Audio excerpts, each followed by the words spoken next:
Nataka kusema hivi, kama hatutaimarisha taasisi zetu, tutaendelea kufanya hivyo, lakini watu wanaendelea kuiba na kuiba na kuiba. Jambo la mwisho, Mheshimiwa Mwenyekiti, Watanzania wanataka kushikilia uchumi wa nchi yao. Nchi hii 70% ya watu wetu ni vijana, lakini hebu tazama data hii, Mheshimiwa Mwenyekiti. Tanzania kwa kubeti katika Afrika ni nchi ya 5. Tanzania kwa unywaji wa pombe katika Afrika ni nchi ya 3. Inaongoza Burkina Faso, Uganda, afu Tanzania. Hizi sio sifa nzuri kwa nchi. Tufanyeni kile kinachowezekana, tuwaondoe vijana wetu kwenye betting, tuwaondoe vijana wetu kwenye matumizi ya pombe na vilevi, tuwapatie ajira, tuwafungulie milango ya kujifungulia, ya kujiendeleza wao wenyewe. Hawapendi na hawataki kuona kwamba wanakuja watu wageni wanachukua kila kitu, wao wanabaki pembeni.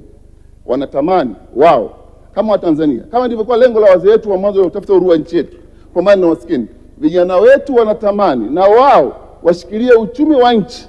Mambo makubwa matatu ya kufanya.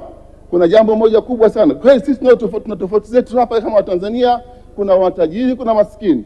Lakini mwisho wa siku tunahitaji usawa kwenye pato la taifa.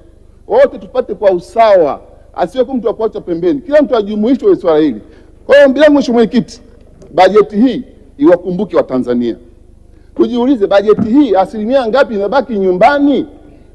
Tunaweza katika fedha zote hizi, lakini 70% kaenda nchi za nje kwa wenzetu.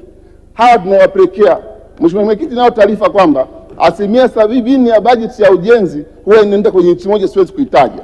Lakini hapa nyumbani kuna wakandarasi wengi, walipo fedha zao kwa wakati, wasiendelee kufilisika. Kwa hiyo bajeti hii tulionao, Mheshimiwa Mwenyekiti, isaidie kubaki nyumbani.